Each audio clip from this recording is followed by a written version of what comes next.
Hi viewers, welcome to Aditya channel. Aditya ఛానల్ని ఎంతగానో ఆదరిస్తున్నటువంటి ప్రేక్షకులకు మా ధన్యవాదాలు. కొన్ని ప్రదేశాలు మన కళ్ళతో మాత్రమే కాదు, మన హృదయంతో చూడాలి. ఇప్పుడు చూపించబోయే ప్రదేశము హడావిడి ప్రపంచానికి దూరంగా ప్రకృతి ఒడిలో దాగి ఉన్న ఒక మౌన అద్భుతం.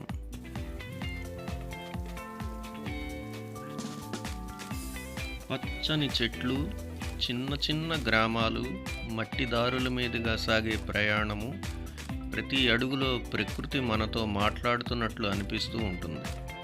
ఆకుల చప్పుడు, పక్షుల స్వరాలు, చల్లని గాలి స్పర్శ ఇవన్నీ కలిసి ఒక మౌన సంగీతాన్ని సృష్టిస్తాయి. అటువంటి ప్రదేశమే ఇప్పుడు మనం చూపించబోయేటువంటిది తారాబు జలపాతం. దీనినే స్థానికంగా గుంజివాడ జలపాతము, పిట్టలబొర్రా జలపాతం అని కూడా అంటారు. తారాబు జలపాతం ఆంధ్రప్రదేశ్లోని అల్లూరి సీతారామరాజు జిల్లాలోని గల కొమ్మలకొండ ఏరియాలోని ఉన్నటువంటి ఒక అందమైనటువంటి ప్రకృతి అద్భుతం. ఇక్కడ నీరు ఉప్పొంగి ప్రవహిస్తూ పచ్చని కొండలు, అటవీ మధ్య అద్భుత కావ్యాన్ని ఆవిష్కరిస్తుంది. ఇక్కడికి చేరుకోవాలంటే విశాఖపట్నం మీదుగా పాడేరు, పెదబాయలు, కుమడ, గుంజివాడ వైపు రోడ్డు మీదుగా ప్రయాణం చేయాలి.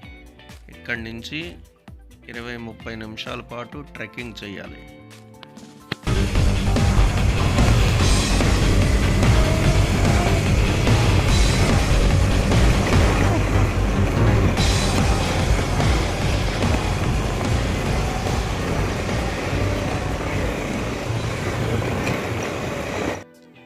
ఇక్కడికి నియరెస్ట్ రైల్వే స్టేషన్ వచ్చి కోరాపుట్ రైల్వే స్టేషను లేదా జైపూర్ రైల్వే స్టేషను అంటారు.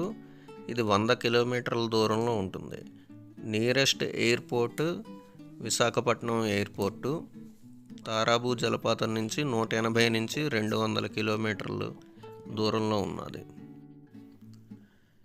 ఎటు చూసినా ఎత్తైన కొండలు, ఆకుపచ్చని చెట్లు, పసుపు రంగులో ఉండేటువంటి గడ్డి, వీటి మధ్యలో సన్నని ఎర్రటి మట్టి రోడ్లు చూస్తుంటే భూమాత నుదుటిన సింధూరం దిద్దుకుందా అన్నట్లు ఉన్నది. మధ్య మధ్యలో అక్కడక్కడా కనిపించే కల్లా కపటం తెలియని కాయ కష్టం మాత్రమే తెలిసిన గిరిపుత్రులను చూస్తూ ఉంటే ఒక వింత అనుభూతి కలుగుతుంది. కనీస అవసరాలు కూడా లేని ప్రదేశంలో కాలుష్యానికి దూరంగా వీరు జీవనాన్ని సాగిస్తూ ఉన్నారు.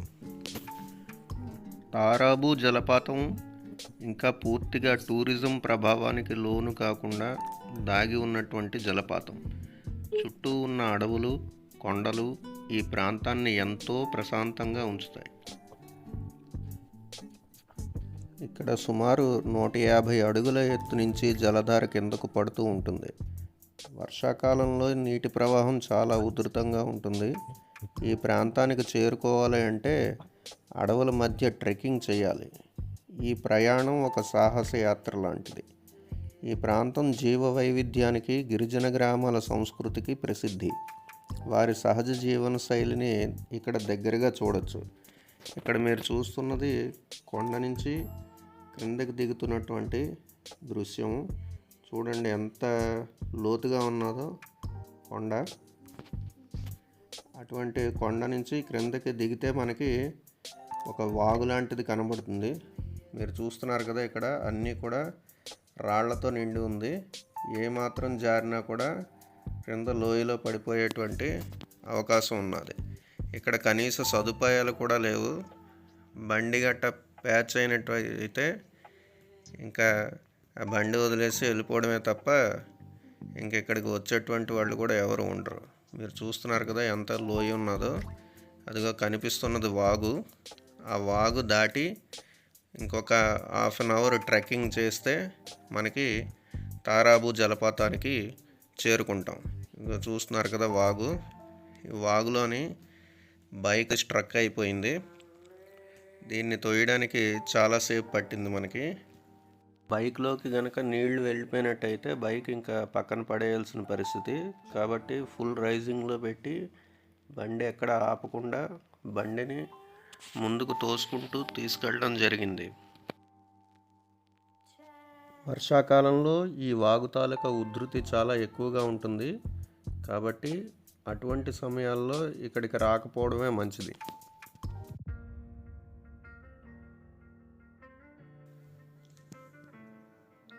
ఇలాగా మొత్తానికి అన్ని బళ్ళు కూడా వాగును దాటుకుని బైక్స్ అన్నీ కూడా ముందుకు వెళ్తున్నాయి. ఇంకొక బైక్ కూడా వస్తున్నది. మొత్తానికి అన్ని బైక్స్ కూడా ఈ చివరి నుంచి ఆ చివరికి చేరుకున్న తర్వాత కొంత ప్రయాణం తర్వాత ట్రెక్కింగ్ చేసిన తర్వాత మనకి తారాబు జలపాతానికి ఎట్టకేలకు చేరుకున్నాము. ఇక్కడ నుంచి మనం జలపాతాన్ని చూడొచ్చు.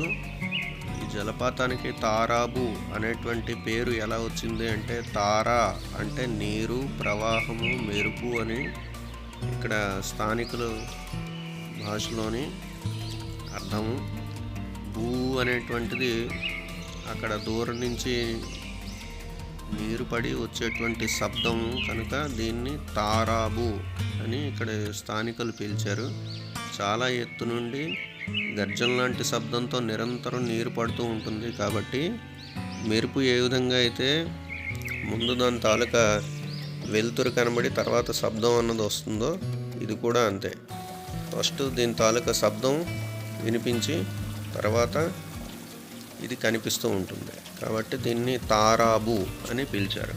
దీనికి ఇంకొక పేరు ఉన్నది, పిట్టల బొర్ర అనేటువంటి జలపాతం అనేటువంటి పేరు కూడా దీనికి ఉన్నది. పిట్టల బొర్ర అంటే ఏంటంటే, బొర్ర అంటే గుహ అని అర్థం. వర్షాకాలంలో ఈ జలపాతం నుంచి వచ్చినటువంటి నీరు గుహల్లో ప్రవేశించడం వల్ల, పక్షులు ఎగరడం వల్ల స్థానికులు దీనికి పిట్టల బొర్ర అనేటువంటి పేరుతో పిలుస్తారు. పక్షులు నివసించేటువంటి గుహలు ఉండేటువంటి ప్రాంతం కావున దీన్ని పిట్టల బొర్ర అని కూడా అన్నారు. ఈ సాధారణమైనటువంటి గుహలు కావు, వేల ఏళ్లుగా నీళ్లతోటి చెక్కినటువంటి ప్రకృతి సంతకాలు. ఇక్కడ కనిపించే గుహల్లోని రకరకాలైనటువంటి జంతువులు నివసిస్తూ ఉంటాయి. ఎక్కువగా పక్షులు ఉంటాయి, గబ్బిలాలు ఇటువంటివి ఉంటాయి. ఇదండి తారాబు జలపాతం గురించి. ఈ వీడియో మీకు ఎలాగ అనిపించింది అన్నది కామెంట్స్ ద్వారా తెలియజేయండి. వీడియో నచ్చినట్టయితే లైక్ చేయండి, షేర్ చేయండి, ఇంకా సబ్స్క్రైబ్ చేయండి.